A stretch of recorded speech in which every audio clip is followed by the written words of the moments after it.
Shalom, bienvenidos. Mi nombre es Daniel Díaz y estamos aquí en Bethsaida Ministries, Ministerios Casa Olivo. Y para mí es un placer y una bendición poder compartir un poco de la porción de la Torá, de la instrucción del Señor que tenemos preparada para esta semana. Y nos recordamos que la Torá significa instrucción.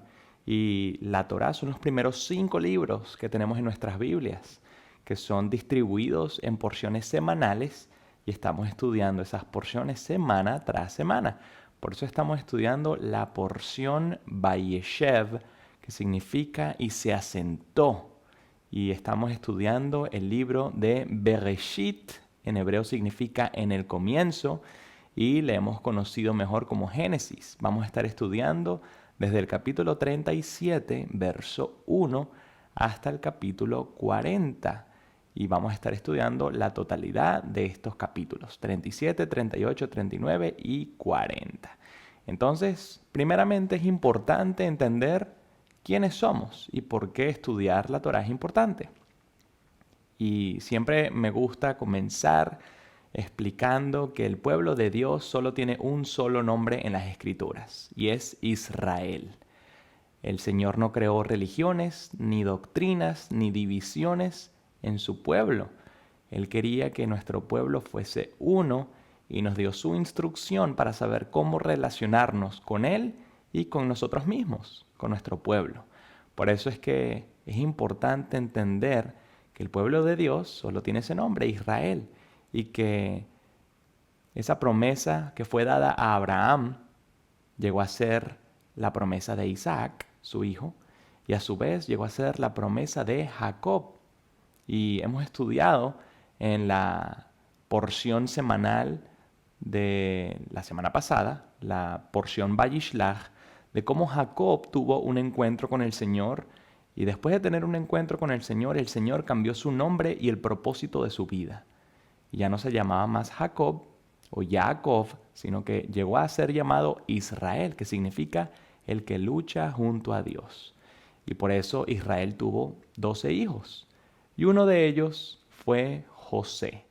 Entonces vamos a estar hablando de José en este capítulo 37. Y es que vemos que esta porción se llama Vayeshev, que significa y se asentó. Entonces Jacob se asentó aquí en la tierra de Canaán. Y entonces él estuvo con su familia, con sus hijos, con su descendencia. Y aquí está José, su hijo de 17 años. Este hijo consentido, el hijo de la vejez de Jacob, ese primogénito, hijo de Raquel, su esposa amada. Y vemos como su padre, en ese amor, en ese cariño que tenía hacia José, le hizo una túnica, le hizo una vestidura especial, una vestidura que era diferente a la de todos sus hermanos. Y esta túnica fue una manera de comenzar un problema familiar, porque ya de por sí sus hermanos sabían que José era el hijo consentido de su padre, pero ahora era algo obvio, puesto que José tenía esa túnica especial que claramente lo diferenciaba de sus hermanos. Entonces sus hermanos le tenían envidia, le tenían celos. Entonces José obviamente sabía de lo que estaba ocurriendo, sabía que él tenía cierto favoritismo, y yo pienso que José tuvo un cierto momento de inmadurez, puesto que compartió estos sueños con sus hermanos. Él tuvo unas revelaciones, unos sueños que el Señor le dio a José, unos sueños que no necesariamente tenían que ser compartidos, sin embargo, José los compartió. Vamos a ver qué fue lo que soñó. Vamos a estar leyendo en este capítulo 37, en el verso 6. Entonces estamos leyendo. Le dijo José a sus hermanos: escuchen esto que soñé. Estábamos atando gavillas en medio del campo. Mi gavilla se levantó y quedó erguida, mientras que las gavillas de ustedes la rodeaban y se postraban ante mi gavilla. Sus hermanos le dijeron: ¿acaso reinará sobre nosotros? ¿Acaso nos dominarás? Y lo odiaron aún más a causa de sus sueños y sus palabras. Entonces, estamos viendo aquí cómo José está compartiendo ese sueño. Y vamos a comenzar a definir lo que es una gavilla. Una gavilla es la manera en que se agrupan las espigas del trigo. Cuando hay suficientes espigas de trigo, se agrupan todas y se amarran. Eso es una gavilla. Y la de José estaba erguida y la de sus hermanos estaban postrándose, doblándose hacia esa gavilla. Entonces, ciertamente, José, en su inmadurez de 17 años de edad, estaba compartiendo esa profética revelación que había tenido, esa manera en la que el Señor le estaba hablando a través de esos sueños. Y sus hermanos, pues obviamente no les gustó mucho la idea de que su hermanito menor estuviese no solamente mostrándoles a ellos con la túnica de cómo su padre lo favorecía a él, sino ahora con los sueños estaban revelándose esas relaciones que iban a tener sus hermanos y él en un futuro. Entonces, obviamente a sus hermanos no les gustó ese sueño. Y vamos a estar leyendo el segundo sueño que él tuvo a partir del verso 9. Dice así: tuvo otro sueño que también contó a sus hermanos. Dijo: miren, tuve otro sueño. El sol, la luna y 11 estrellas se postraban ante mí. Lo contó a su padre y a sus hermanos, y su padre lo reprendió. Y le dijo: ¿qué sueño es este que tuviste? ¿Cómo es que vendremos yo, tu madre y tus hermanos a postrarnos ante ti? Sus hermanos le tenían envidia, pero su padre se quedó meditando el caso. Entonces aquí se le subieron los humos a la cabeza de José. Ciertamente le estaba recibiendo estas revelaciones, estos sueños, pero pues se le pasó quizás un poco la mano en contárselo emocionadamente a sus hermanos y a su padre, porque todos sus hermanos mayores, sus padres estaban ahora viendo a José como este niño, este joven que parecía que se estuviese creyendo mayor o más importante que todos ellos. Sin embargo, aquí dice que Jacob se quedó meditando al respecto. ¿Por qué? Porque Jacob ciertamente sabía que por medio de él venía la promesa que el Señor había dado a su abuelo Abraham, a su padre Isaac. Él sabía que ciertamente José era el primogénito de la esposa que él amaba, que él más amaba, que era Raquel. Entonces, por eso es que quizás José tenía cierto favoritismo, por eso es que quizás José era especial a los ojos de su padre y se quedó meditando al respecto. Entonces, Jacob le pidió el favor a José de que fuese al campo a ver cómo estaban sus hermanos que estaban con los rebaños. Entonces, en ese momento José se dirige en busca de sus hermanos, en busca de los rebaños, para ver cómo estaban. Y en ese momento él encuentra a sus hermanos y sus hermanos lo ven de lejos, lo ven venir. Y entre ellos traman y dicen: ¿sabes qué? Ahí viene el soñador. ¿Por qué no lo matamos? Y ciertos de los hermanos dijeron: no, no, mejor no los matemos.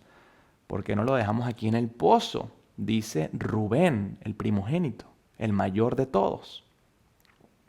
Y es muy importante entender por qué Rubén fue el que dijo esto.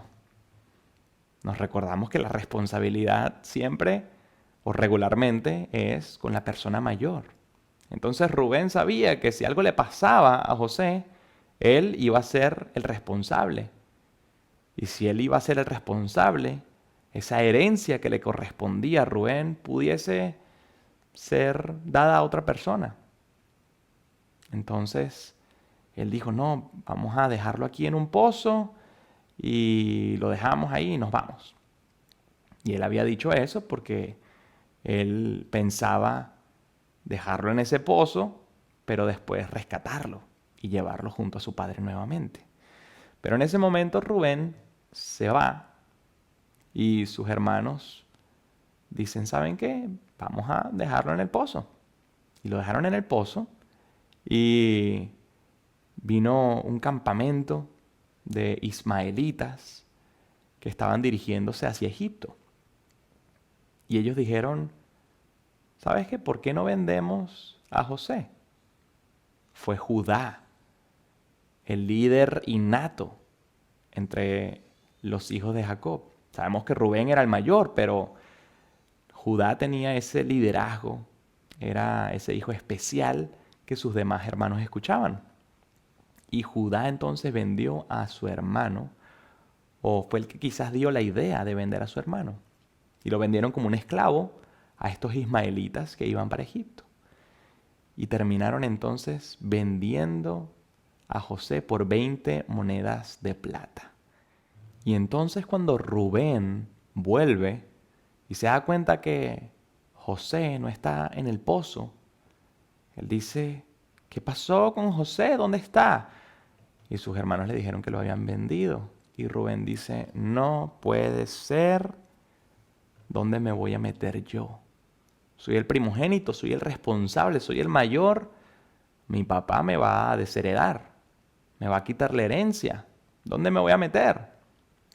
Entonces sus hermanos dijeron, bueno, vamos a agarrar la túnica que habían despojado de José, esa túnica que había causado esta discordia entre ellos, y la mancharon de sangre con un animal que tomaron para utilizarlo y de esa manera mostrarle esta túnica ensangrentada a su padre, diciendo, mira, esta es la túnica que encontramos, dinos tú si reconoces esta túnica. Y el padre dijo, esa es la túnica de mi hijo José, seguro una fiera lo devoró. Y en ese momento Jacob entró en duelo, entró en luto, estaba triste, su hijo amado había sido tomado de él, había desaparecido. Y aquí vemos algo curioso cuando concluye este capítulo 37, porque en vez de continuar la historia de José en el capítulo 38, venimos a hablar ahora de Judá, ese hermano que había vendido a José. Dice así, vamos a leer en el capítulo 38. Por aquel tiempo, Judá se separó de sus hermanos, se apartó y se dirigió a lo de un hombre de Adulam, que es esta ciudad ubicada al norte de Hebrón, cuyo nombre era Jirá. Y entonces en ese momento es cuando Judá empieza a crear una familia. Pero ¿por qué nos está hablando aquí de Judá? Estamos hablando de José. ¿Qué pasó? Y es muy importante porque aquí Judá se separó de sus hermanos. ¿Por qué creen que se separó de sus hermanos? A veces es difícil vivir con la culpa, a veces es difícil vivir con las responsabilidades de nuestros actos. Y quizás ver a su padre en luto, a su padre triste, deprimido, ver cómo sus hermanos ahora estaban sufriendo las consecuencias de lo que había ocurrido por esa idea de Judá. Si bien no habían matado a su hermano, ciertamente lo habían vendido y era básicamente lo mismo, había desaparecido del mapa para ellos. Entonces Judá se separó de su familia, de sus hermanos, para comenzar una vida de nuevo. Y a veces nos pasa algo similar a nosotros. A veces no podemos ver la realidad de nuestros hechos, de nuestros actos, de las consecuencias de lo que nosotros hacemos y simplemente queremos voltear para otro lado. Eso no hace que la realidad sea diferente. Y aquí eso fue lo que quiso hacer Judá. Vemos cómo Judá comenzó una familia. Él se casó con la hija de un comerciante que se llamaba Shua y tuvo 3 hijos. Ella concibió a su primer hijo, lo llamó y tuvo un segundo hijo que lo llamó Onán. Y volvió a concebir un tercer hijo y lo llamó Shelah. Entonces, Yehudá tomó una esposa para su primogénito. Esa fue Tamar. Y vemos como dice en el verso 7 de este capítulo 38, que el primogénito, era malo a los ojos del Eterno, de Dios. Y Dios le causó la muerte. Entonces vemos como incluso aquí las consecuencias pueden ser muy graves cuando somos malvados, cuando tenemos un corazón que está alejado del Señor. Y en el verso 8 dice, entonces Judá le dijo a Onán, cásate con la mujer de tu hermano y cumple con ella el deber establecido para darle descendencia a tu hermano. Es decir, cuando un primogénito, cuando un hermano había fallecido y no había dejado una descendencia, su hermano o cualquiera de sus otros hermanos tenía el deber de darle descendencia a la viuda de ese hermano que había fallecido, para que de esa manera su hermano ya fallecido tuviese descendencia. Entonces, uno puede preguntarse, pero ¿por qué? No entiendo por qué si un hermano fallece, el otro hermano tiene ese deber. Ni siquiera es que lo está haciendo como un favor, sino que es un deber. Entonces vamos a analizar qué es lo que está ocurriendo. Recordamos que el primogénito es el que recibe la mayor parte de la herencia. Entonces, imagínense qué hubiese ocurrido si cualquiera de los hermanos mataba al mayor para que la herencia llegase a ser del segundo hijo o del segundo hermano. Cualquiera hubiese comenzado a matar a los hermanos, comenzando por los primeros, para que la herencia fuese bajando a los demás hijos, los demás hermanos. Pero no era de esta manera que funcionaba. Si moría el hermano, el primogénito, entonces él tenía cualquiera de los otros hermanos tenía el deber de cohabitar con la esposa de este hermano para darle descendencia. Y por más de que esos hijos no fueran directamente del hermano que había fallecido, pues la herencia llegaba a ser de ese hijo, no llegaba a ser del segundo hermano. Entonces de esa manera se podía respetar un poco la vida de los primogénitos, porque sabían que aunque muriese esa persona, cualquiera de los otros hermanos iba a tener la obligación de cohabitar con la esposa, con la viuda, y darle una descendencia, y ese hijo era el que iba a recibir la herencia que le correspondía a su padre. Entonces, esta era una manera sabia para que las familias no se mataran entre sí por la herencia. Y vemos entonces aquí cómo en el verso 9 dice, pero Onán sabía que el linaje no habría de ser suyo, y siempre que cohabitaba con la mujer de su hermano, eyaculaba a tierra para no darle descendencia. Entonces, ¿qué estamos viendo acá? Que Onán sabía que si él tenía un hijo, no iba a ser propiamente de él, que esa descendencia iba a ser legalmente la descendencia de su hermano mayor, que había fallecido. Por lo tanto, la herencia no iba a ser de él, sino que iba a ser de este hijo. Y él, en su egoísmo, prefería no darle descendencia a Tamar, no darle hijos a Tamar, porque él prefería simplemente quedarse con la herencia a él y que su cuñada, Tamar, muriera sin tener ningún hijo. Entonces, vamos a ver aquí en el verso 10, lo que hacía le pareció mal al Eterno, a Dios, de modo que le causó la muerte también a él. Entonces vemos aquí cómo el egoísmo de Onán lo llevó a la muerte. Ah, ¿tú no quieres darle descendencia a tu hermano? Bueno, eso es muy egoísta de tu parte porque simplemente estás corrupto y quieres quedarte con esos bienes materiales de la herencia. Entonces, el Señor se bajó a Onán, le quitó la vida. Entonces, vamos a leer aquí en el verso 11. Dice, Judá le dijo a Tamar, su nuera, quédate viuda en casa de tu padre hasta que crezca mi hijo Shelah, porque pensó, no sea que también él muera, como sus hermanos. Tamar se fue a vivir a la casa de su padre.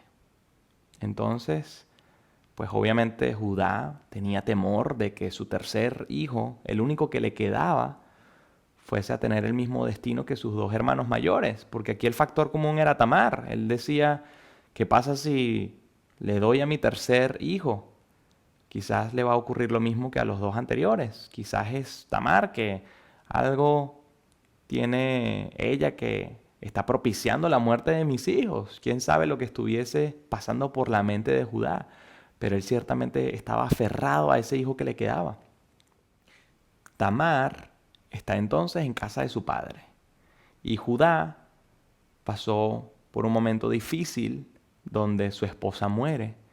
Entonces él ahora se dirige a un lugar en particular para esquilar su ganado, para quitarle el forraje a su rebaño.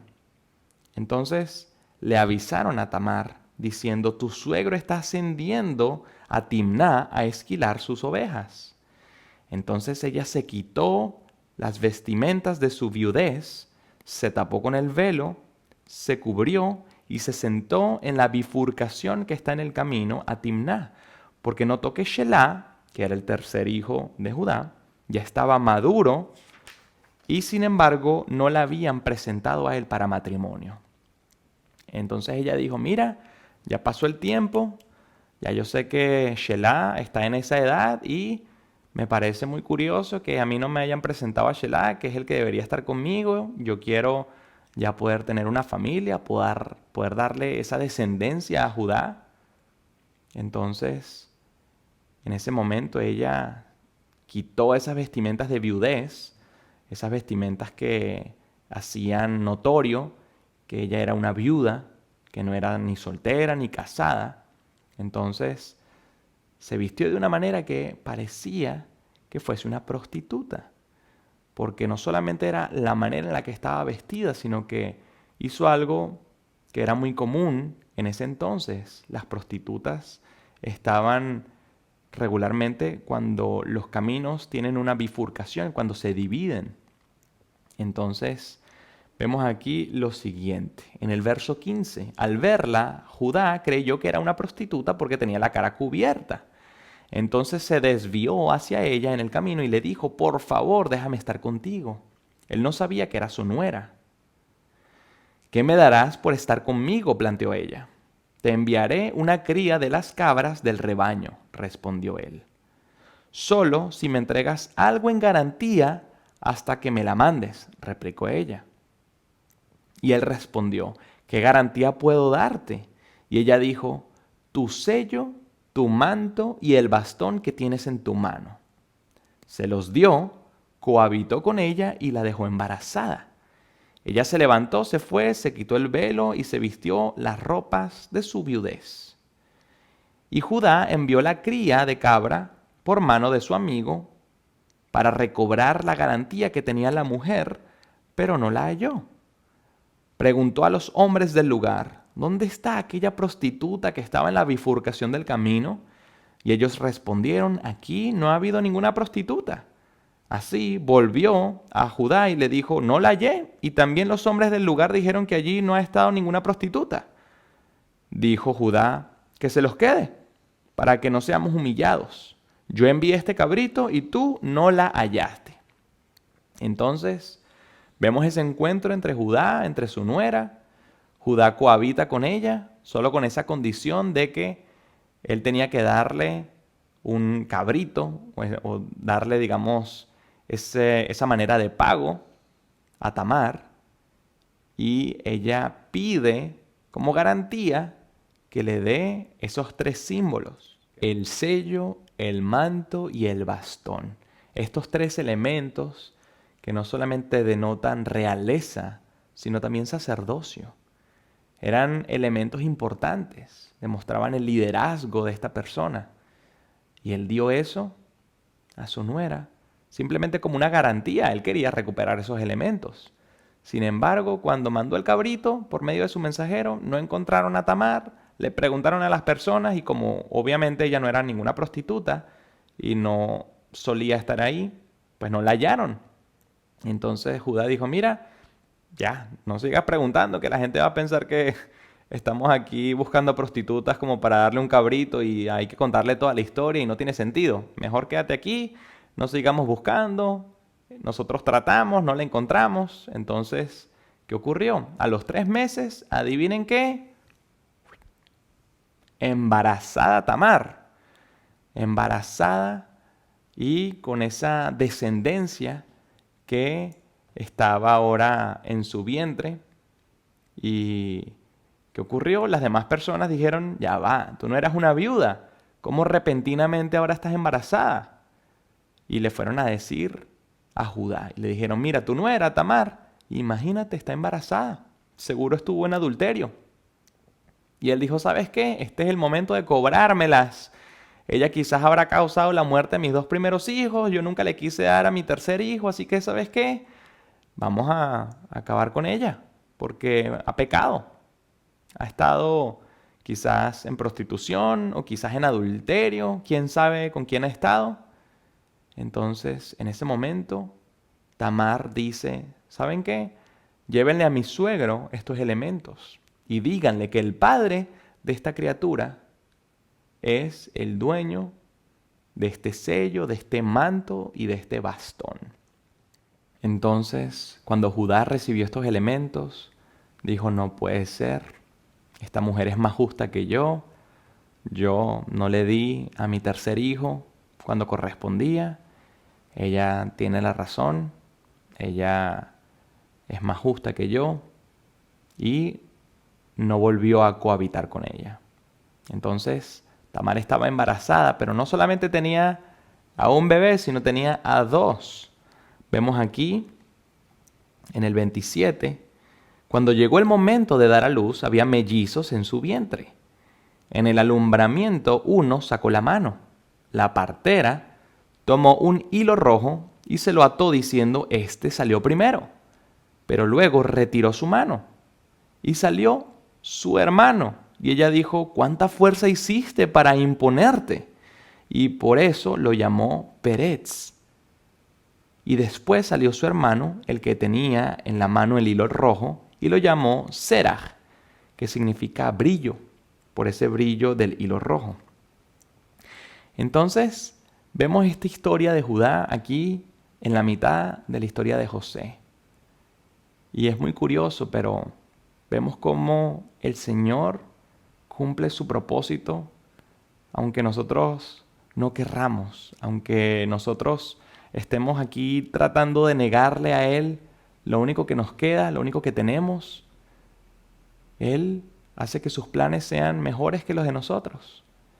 Y si bien Judá había obrado mal por no haber compartido a su tercer hijo con Tamar, vemos como Tamar es una mujer justa, una mujer que sabía que ella tenía que cumplir con ese papel protagónico, con ese papel profético de que Judá, de que esta tribu se mantuviese, porque sabía la historia de la familia de Judá. Ella sabía de dónde había venido Judá.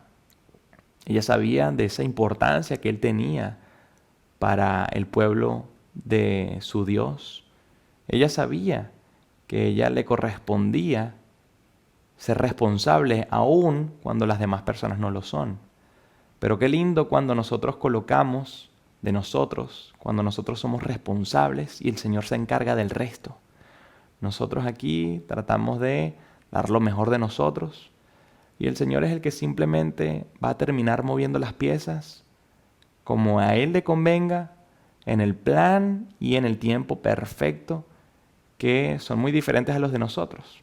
Entonces, vemos aquí cómo Judá, después de salir de la casa de su padre, hizo su nueva vida con esta nueva familia y vemos cómo las cosas le salen mal. Sin embargo, cómo el Mesías vino de ese linaje de Judá. El Mesías no vino de ninguno de los otros hermanos. El Mesías vino a través de Judá. Y vemos entonces lo lindo que el Señor ha tejido los destinos, ha movido las piezas para que estos acontecimientos pasen de esta manera, incluso de una manera que es inesperada. A veces uno pensaría que el Mesías, el ungido, el Salvador, va a venir de pura realeza, de personas perfectas. Y el Señor muestra no solamente una vez, sino en repetidas ocasiones cómo Él utiliza personas imperfectas, personas extranjeras, personas que no son los más inteligentes, no son los más brillantes, no son los mejores, los más altos, los más fuertes, pero Él utiliza definitivamente las personas que tienen ese corazón, esa disposición y esa responsabilidad de servirle. Entonces, aquí culmina el capítulo 38. Entonces volvemos a retomar la historia de José en el capítulo 39. Y entonces aquí dice que José fue llevado a Egipto y Potifar, el oficial del faraón de Paró, era el que lo compró a los ismaelitas, que eran los que habían llevado a José a Egipto. Y entonces aquí el Señor estuvo con José. Y dice el verso 2 que José fue un hombre exitoso. Él servía en casa de su patrón, el egipcio. Su patrón vio que el Eterno estaba con José y que hacía prosperar todo lo que él hacía. Entonces, aquí vemos cómo José, cuando seguro pasó por un momento muy duro, después de que vio cómo todos sus hermanos lo despojaron de su túnica, se mofaban de él, de sus sueños, de sus palabras, lo dejaron en este pozo, lo dejaron lo más probable en ese lugar oscuro, sin agua, sin comida. Después como lo vendieron a estos ismaelitas, se lo llevaron como un esclavo en estas condiciones de esclavitud, lo terminan vendiendo y él empieza a prosperar en esta casa. Él empieza aquí a servirle a este egipcio y él empieza a demostrar con su responsabilidad que es una persona justa, una persona trabajadora, responsable, y entonces se gana el favor de su jefe. Y vemos entonces aquí cómo el Señor bendecía a José y cómo su amo se desentendía de todas las labores. Básicamente, después de ver cómo José le iba tan bien en todo, él dijo, ¿sabes qué? Tú encárgate de todo. Yo simplemente me voy a encargar de comer y listo. Tú haces todo lo demás. Y José termina entonces sirviendo a este egipcio de una manera honrada. Y vemos aquí en el verso 7 de este capítulo 39 que la mujer de su amo puso los ojos en José y le propuso, acuéstate conmigo, por favor. Pero él se negó argumentando, mi amo se desentendió por completo de mis actividades en la casa y todos sus asuntos los puso a mi cargo. En esta casa nadie tiene más poder que yo. Él no me ha prohibido nada excepto a ti, porque eres su esposa. ¿Cómo he de hacer esta gran maldad y pecar contra el Señor?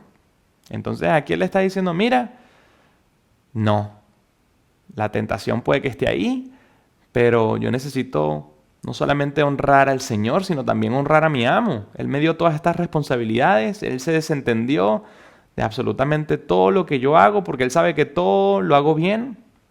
Simplemente no puedo cohabitar contigo, tú eres su esposa. Él es mi amo, tengo que respetarlo a él, tengo que respetar al Señor.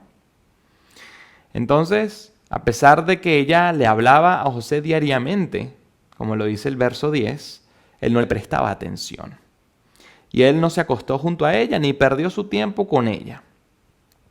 Hasta que hubo un momento cuando ellos se encontraron solos, no habían demás personas, y ella le dijo, acuéstate conmigo. Y él se opuso, y ella se aferró a la vestimenta de José, y José se zafó como él pudo, quedó desnudo, y ella se quedó con la vestimenta en su mano.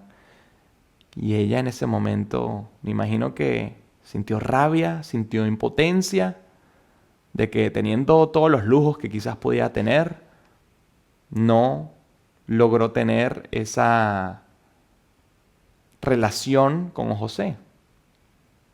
Entonces ella gritó como si la hubiesen estado tratando de violar, como si alguien estuviese tratando de aprovecharse de ella. Y José simplemente huyó. Entonces ella le dijo a los sirvientes de su casa: vean, nos trajo a un hebreo para que se divierta con nosotros. Refiriéndose al amo. Miren, trajeron a un hebreo, a este esclavo, y vino a querer divertirse conmigo. Entonces ella guardó consigo la ropa de él hasta que volvió a casa el patrón, el amo. Y entonces ella le contó esa misma historia. El sirviente hebreo que nos trajiste se acercó a mí para divertirse conmigo. Pero cuando elevé mi voz y grité, él abandonó su ropa a mi lado y huyó afuera. Cuando el patrón escuchó el incidente de boca de su esposa, entonces se enfureció. Y dijo: claro, si tienes las prendas en tu mano, la verdad me sorprende, porque confié demasiado en José. Pero tienes esa prueba de que no solamente tienes la prenda de él, sino que todos los sirvientes también están repitiendo la misma historia que tú me dijiste. Entonces, pues es la historia tuya, la historia de los sirvientes que le escucharon también, contra la historia de José, el hebreo.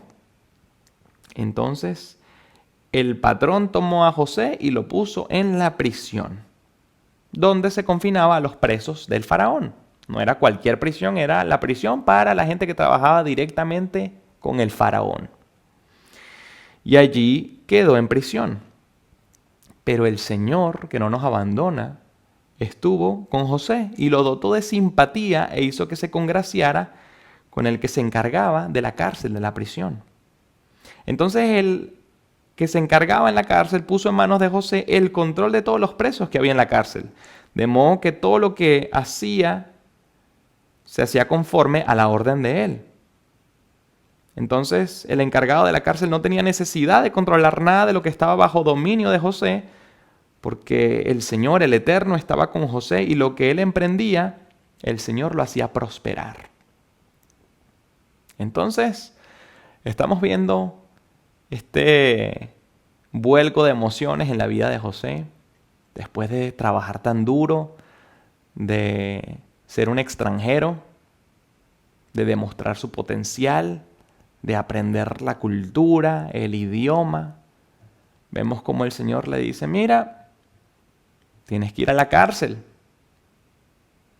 Y uno dice: pero ¿por qué fue enviado a la cárcel? ¿Qué fue lo que ocurrió? Si él estaba siendo honesto, él estaba tratando de ser responsable, justo. Terminó en la cárcel. Pero lo curioso es que en la cárcel, imagínense, era una persona supremamente preparada. Era una persona dotada de no solamente sabiduría, sino también era bien parecido. Seguro era una persona que se hacía notar, tanto como para que todas las responsabilidades de la cárcel fueran vertidas en él y que él pudiese manejar todo lo que ocurría con los presos. Imagínense, de ser preso en la cárcel, ahora se convirtió en el que básicamente organiza todo lo que está ocurriendo en la cárcel con los presos. Y entonces vemos en el capítulo 40, cuando el maestro copero y el maestro panadero del faraón están también en la cárcel. ¿Y a qué se refiere con el copero y el panadero? Pues el faraón definitivamente tenía las mejores personas a su cargo, a su mando, que se encargaban de su comida. Entonces seguro algo hicieron mal el copero y el panadero, que los mandaron a la cárcel. Lo más probable es que seguro el pan no estaba bueno, o le había colocado algo al pan, seguro en la copa que se le servía al faraón estaba sucia o había algo que no correspondía y simplemente el faraón dijo: mira, tu única responsabilidad es servirme aquí de beber y lo vas a hacer mal, ¿sabes qué? Te vas a la cárcel. Y tú tienes aquí la labor de supervisar todo el pan que se hace y algo hiciste mal, también para la cárcel. Entonces se encontraron estos dos personajes con José. Y entonces vamos a estar leyendo aquí en el verso 4, dice: el maestro de la cárcel encargó a José que estuviese con ellos y él los atendía. Estuvieron 1 año en prisión. Ambos tuvieron un sueño. Ambos, el copero y el panadero del faraón de Egipto, que estaban confinados en la cárcel, tuvieron su sueño en la misma noche cada cual. Era un simbolismo a descifrar. Por la mañana, José se acercó a ellos, los observó y notó que estaban turbados. Les preguntó a los oficiales del faraón que estaban con él en la prisión de la casa de su amo: ¿por qué se ven tan turbados hoy? Y le respondieron: tuvimos un sueño y no hay quien lo interprete. Solo de Elohim, el Señor, son las interpretaciones, les respondió José. Por favor, cuéntenmelo. Entonces aquí vemos cómo José está aquí no solamente compartiendo los sueños que él había tenido con sus hermanos hace años atrás, sino también vemos cómo él ahora quería tratar de interpretar estos sueños. Pero no lo está haciendo por cuenta propia. Él está dándole esa autoridad al Eterno, al Señor, a Dios, porque está diciendo: mira, solamente de Dios viene la interpretación, así que cuéntemelo y vamos a ver si el Señor me ayuda a poder entender estos sueños que tuvieron. Entonces el maestro de coperos le contó su sueño a José. Le dijo: estando yo en mi sueño vi una vid delante de mí. En la vid había 3 racimos, y ella como que floreció. Surgieron sus primeras uvas, y sus racimos produjeron uvas maduras. Y yo tenía la copa del faraón en mi mano. Tomé las uvas y las exprimí en la copa del faraón, y puse la copa en la mano de faraón. Entonces José le dijo: esta es su interpretación. Los 3 racimos equivalen a 3 días. Dentro de 3 días el faraón te tendrá en cuenta y te restituirá en tu puesto, y pondrás la copa del faraón en su mano, como solías hacer antes, cuando eras su copero. Cuando las cosas te vayan bien, recuerda por favor mencionarme ante faraón. Quizás puedas sacarme de este lugar, porque fui raptado de la tierra de los hebreos y al llegar aquí no hice nada para que me confinaran en este pozo. Entonces aquí vemos cómo el Señor está ayudando a José a que pueda darle esa interpretación a este sueño que tuvo el copero. Y vamos a ver entonces qué fue lo que ocurrió con el panadero. Cuando el maestro de panaderos notó que José era capaz de interpretar bien, le dijo a José: también yo soñé. Mira, había 3 canastos de mimbre trenzados sobre mi cabeza. En el canasto superior había toda especie de manjares para el faraón, productos artesanales de panadería, y las aves los comían del canasto que estaba en mi cabeza. Y José respondió así: esta es su interpretación. Los 3 canastos equivalen a 3 días. Dentro de 3 días levantará el faraón tu cabeza de sobre ti y te colgará en un árbol, y las aves comerán tu carne. Y resulta que al tercer día, que era el cumpleaños del faraón, el faraón hizo una fiesta para todos sus sirvientes y contó al maestro de coperos y al maestro de panaderos entre sus sirvientes. Restituyó al maestro de coperos a su oficio de copero, y él sirvió la copa en manos del faraón. En cambio, al maestro de panaderos lo colgó, tal como les había interpretado José. Pero el maestro de coperos no se acordó de José, sino se olvidó de él. Entonces vemos aquí algo muy importante, y es que en este momento José ha acertado en la interpretación. Él ya no solamente estaba recibiendo proféticamente una revelación por medio de sus sueños personalmente, sino que también estaba ahora interpretando los sueños de otras personas.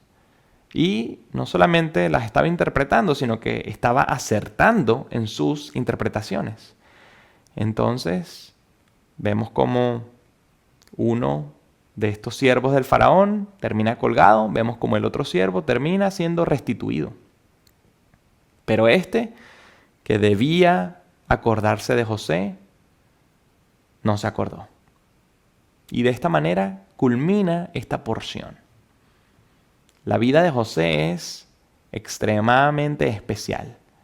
Vemos cómo él ha salido de casa de su padre a los 17 años, cuando todavía quizás era un poco inmaduro, cuando compartía de más, cuando quizás causó un celo, una envidia por parte de sus hermanos por su actitud.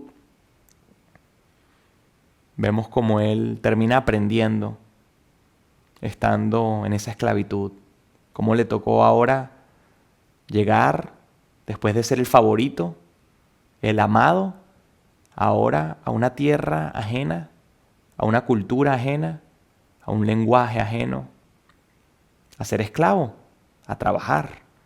Y cómo el Señor utiliza también esos medios para formar nuestro carácter, nuestra personalidad, para que aprendamos. Porque el Señor no quiere que sus escogidos se llenen de vanagloria, se llenen de ego, sino que Él quiere que nosotros podamos valorar cuando Él nos coloca encima de un pedestal, pero para valorarlo en realidad tenemos que primero haber pasado trabajo, tenemos que quizás nosotros mismos construir ese pedestal. Y cuando nosotros entonces, después de haber doblado ese metal, después de darle golpe y golpe, entonces apreciamos mucho más cuando podemos estar utilizando ese pedestal por el que tanto trabajamos.